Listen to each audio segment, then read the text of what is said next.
Whoa, what's that? No, that's not what you think. This is milk powder, and we're going to use it to try to level up my sourdough shokupan recipe.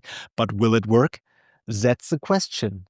What a lovely day to bake. My name is Arne, a German hobby baker who's living in Luxembourg. Today we are making another round of Shokupan bread, this time with a creamy twist thanks to heavy cream and this magic white dust. For this bread we prepare a sweet stiff starter the night before baking, and we also make a tangzhong to incorporate more liquid. This time we use milk. While the tangzhong needs to cool overnight in the fridge, our stiff starter rests at room temperature. You will find the whole recipe in the caption, so let's get started. This is from Luxembourg with Love. For this recipe we need quite some ingredients. We add flour, sugar, milk powder, milk, heavy cream, the eggs and the tangzhong into the mixing bowl, and then we add our sweet stiff starter. Next up we mix that for about 10 minutes at low speed.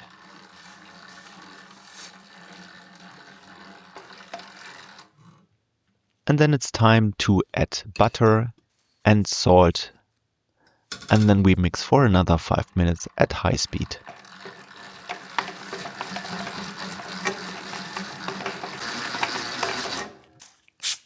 After that time, we take the dough and do a window pane test, and the gluten has been developed quite nicely, so it's time to transfer the dough onto the countertop in a plastic box. After 30 minutes we do a set of coil folds, therefore we pull the dough up and move it over. But as you can see, it's quite stiff, so that's not that easy.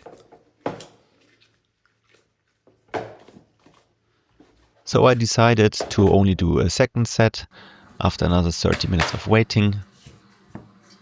Always work with wet hands.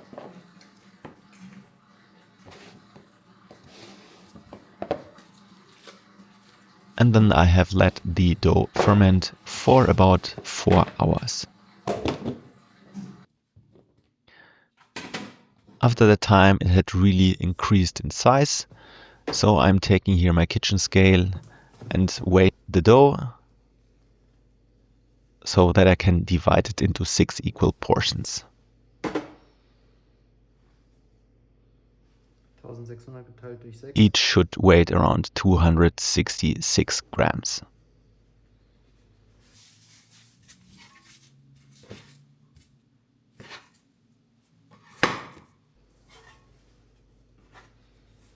Of course, you can also just do it without a kitchen scale.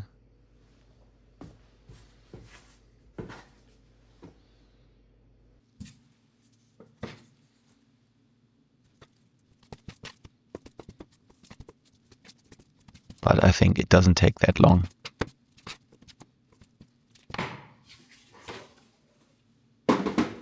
So after the dough is divided, I'm flattening the dough a little bit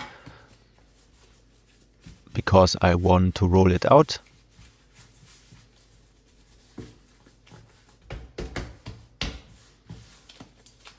Make sure the dough pieces are all tied together.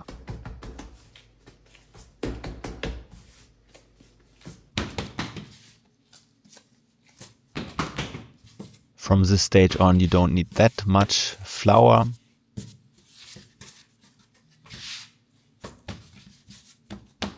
And then we're taking the rolling pin and basically roll the dough very thin and flat.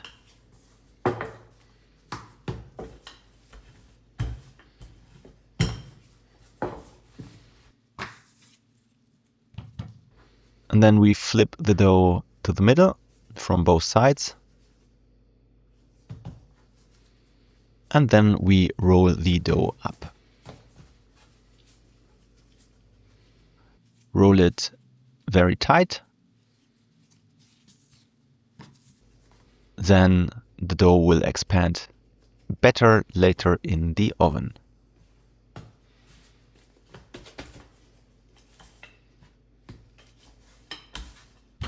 And then I'm repeating this process with the remaining dough. So use a rolling pin, then flap the dough to the middle, and then roll it up.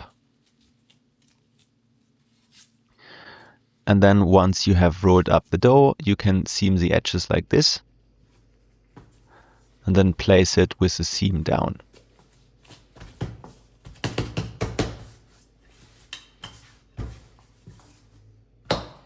And in each loaf pan you will later place 3 of these rolled up doughs.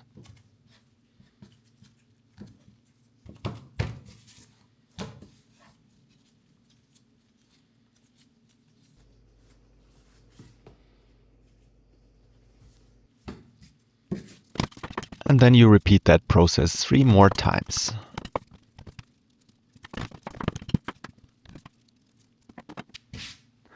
Once it's been done, I'm taking my loaf pans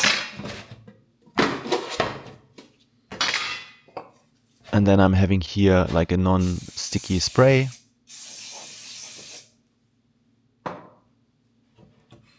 This will help you to later get them better out of the loaf pan. And then I'm placing always 3 of these pieces into my loaf pan, seam down.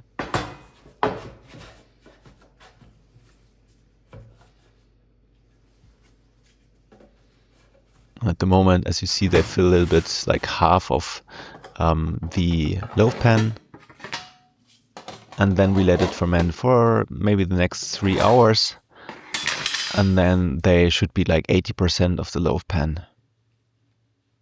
And then I'm using a brush and give the Shokupan breads an egg wash before they go into the oven.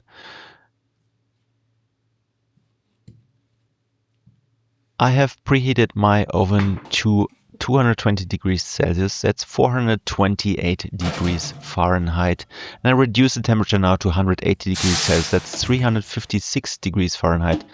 And I bake them with steam for about 50 to 55 minutes. And after 10 minutes, I relieve the steam and continue to bake them. If they are browning too much, you can use some aluminum foil and cover the loaves and then continue to bake.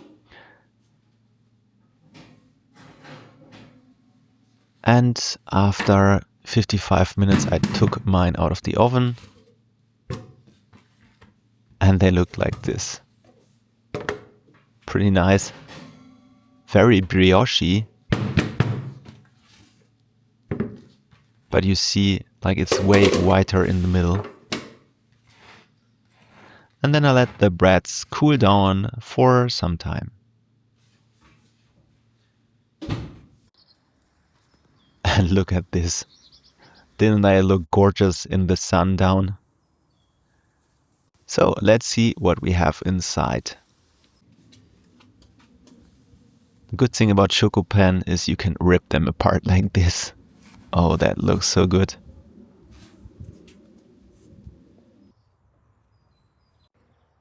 Have fun when baking them and bon appetit.